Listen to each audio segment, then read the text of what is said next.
What's up, you certified beauties? Nick here from Nick's Taxes, back with another video. I'm wearing my Blue Jays shirt today, cheering on the Jays as they make their playoff run. But also, we have the election in full swing, pun intended. And in today's video, we're going to talk about the different parties and their stances on our COVID economic recovery, looking at these income benefit supports and where they stand right now. Obviously, these are political platforms, so take this with a grain of salt because we all know that what is said doesn't always mean that that's going to happen if the certain party gets elected. We've seen that time and time again, but this is the stance as of right now. So if you're going to the polls, you can make an informed decision. So I hope this video helps you guys have a little bit more understanding of where these political parties lie, so you can make a decision that best helps you and your family and aligns with your values. So I'm not going to be adding any sort of insight or any sort of political leaning on this video. I'm just going to try to give you the facts as unbiased as I can, so that you can make the decision on your own. We've been talking about the Canada Recovery benefits almost exclusively over the last little while, so that's going to be the focus of this video and where the parties sit regarding those kind of benefits. So if you're new to the channel, feel free to subscribe. Thank you so much for watching. Also, give this video a thumbs up. Just helps my channel grow and it gets this video out there to more people that might find this stuff useful. So thanks for doing that. Also, I got links down below if you're interested in signing up for the Canada Disability Credit, or if you're looking to maybe maximize prior year refunds, or if you're looking at setting up crypto coins, investing in Bitcoin, all that kind of stuff. Just check out the links below, or if you want to check out prior videos, questions on CRB, I answer a lot of them in those videos and they're all going to be linked below. Without further ado, let's jump into the content, talking about the COVID recovery and where our political parties stand. So for the purposes of this video, we're going to be talking about the major ones. So we have Liberal, we have Conservative, the NDP, which is the New Democrat Party, we have the Green Party, and we also have a little bit of the People's Party of Canada sprinkled in there as well.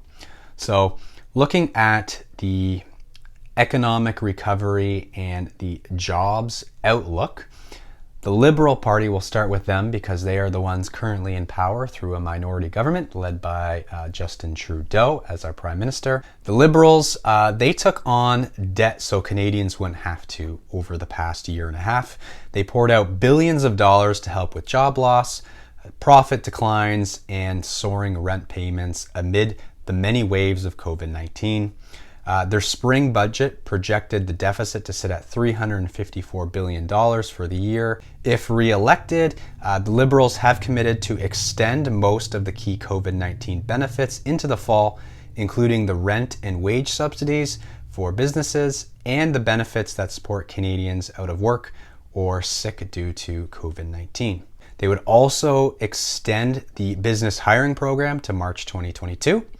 For the tourism sector specifically, they pledged to pay up to 75% of rent and income expenses for qualifying businesses between September and May 2022. So all these promises and more, they plan to restore 1 million jobs lost to the pandemic.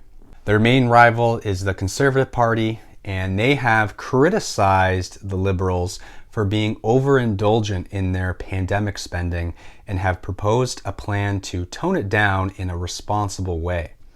As part of their 5-point recovery framework, the Conservatives pledged to balance the budget over the next 10 years. Specifically on job creation, if elected, the Conservatives would create the Canada Job Surge Plan, which would pay up to 50% of the salary of new employees for 6 months following the phasing out of the wage subsidy. They would encourage companies to spend money by providing a 5% investment tax credit for years 2022 and 2023, and encourage wealthy Canadians to invest in small businesses by providing a 25% tax credit on amounts up to $100,000, and provide a business loan of up to $200,000 for small businesses in the hospitality, retail, and tourism sectors.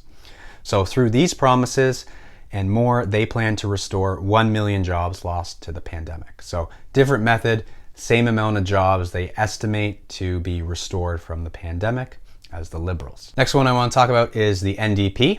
NDP has acted as the Liberals' main partner in getting the emergency COVID-19 benefits passed through Parliament over the last year.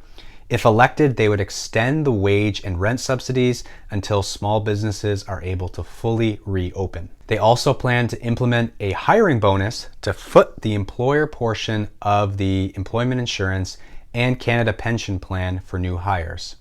They also plan to establish a $15 an hour minimum wage, rising to $20 an hour, indexed to the cost of living. The Green Party has also pushed for the extension of the key COVID-19 benefits until Canada's economic recovery is in full swing.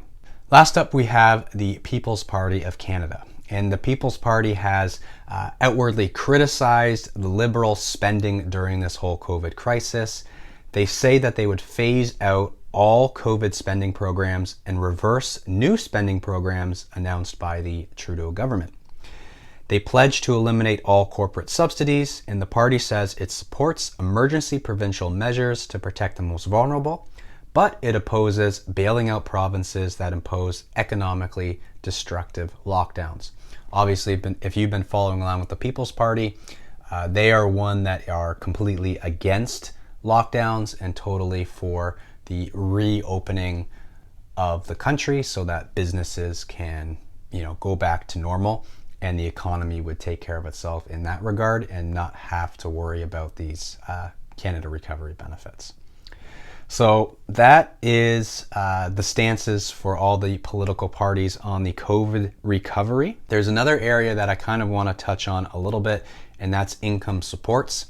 There might be a little bit of overlap here, but the Liberals have increased the federal minimum wage to $15 and say they would enhance the Canada's worker benefit to support about 1 million more Canadians in low-wage jobs. They promise to create the Canada Disability Benefit, which is a direct monthly payment for low-income Canadians with disabilities. And also, while a lot of Liberals say they were for Universal Basic Income, UBI, the Liberal platform has not committed to the Universal Basic Income.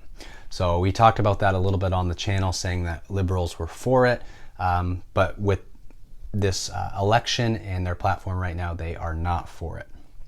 Next up, the Conservatives. They say that they will double the disability supplement in the Canada's worker benefit from $713 to $1,500 and make it easier to qualify for the disability tax credit and registered disability savings plans. If you're trying to register or qualify for the disability tax credit, link down below, but Conservatives are trying to make it easier to qualify. The Conservatives platform also says that the party would double the Canada Workers Benefit up to a maximum of $2,800 for individuals, and they have outwardly said that they do not support Universal Basic Income. Next up, the NDP. The NDP says it would increase the federal minimum wage from $15 to $20 and immediately deliver a new disability benefit. The NDPs have said they would make the creation of a guaranteed livable basic income a priority in order to strengthen Canada's social safety net. The most expensive line item in the NDP costing is $68 billion in new healthcare spending over the next 5 years, which would fund a universal prescription drug program, expand long-term care and home care options, and cover dental care and mental health expenses for many lower-income Canadians. The Green Party. The Greens have long committed to a guaranteed livable income, arguing the CERB could have been converted into one of these incomes to meet the ends of those who are still struggling. The Greens also say they want to establish a fair national minimum wage. Not sure what that amount is, though. And last but not least, the People's Party of Canada They seek, again, to phase out the COVID support programs and reverse spending programs brought in by the Liberal government.